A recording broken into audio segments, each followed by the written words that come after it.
客家很美，但是客家之美要怎么样才能够近距离的体验呢？在今年11节的感动时刻，特别规划了来去客庄住一晚的专题形态，就是希望能够透过住在客家庄，感受不一样的客庄文化。而这一集呢，我们深入的是台东关山，在关山呢有许许多多的客家民宿，都很有特色。而这回我们探访的这间民宿，它的特色是在于有90房，顾名思义，它拥有90年历史的阿婆木床，长什么样子？带你一块来看看。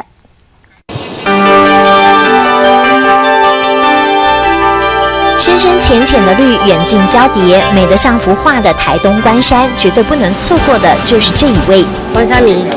对，香喷喷的关山米，粒粒分明。这个大碗公饭可是关山的特产，而这是农会设计的特色餐。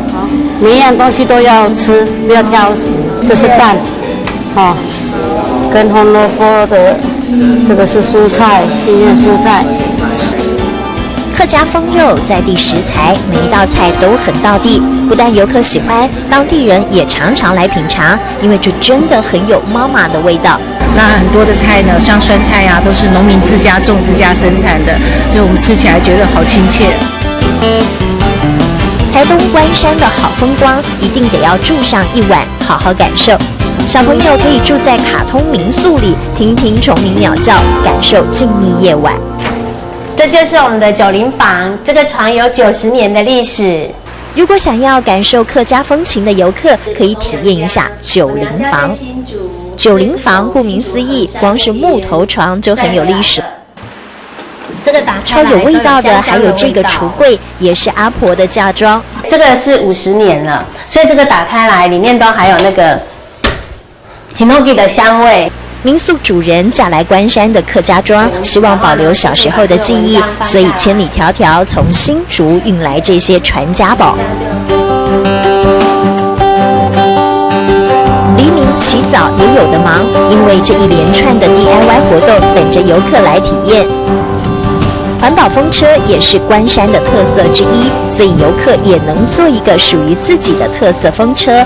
用保特瓶，它自己填自己的那个折痕。做法很简单，剪一剪，按照画好的折线，一步一步，环保风车就可以成型。有趣的 DIY 还有这个菜瓜布，除了拿来刷刷洗洗，也可以做成装饰品哦。会不会太大？不会，垂下去就变小了。跟着客家阿婆的巧手剪开菜瓜布，运用粘贴技术，一双老木屐就在眼前。走一趟关山，放松心情，也能够好好感受在地的好山、好水、好人情。关山米大口吃，配上油亮的客家风肉，客庄住一晚，抛开都市矜持，迎接客庄直仆。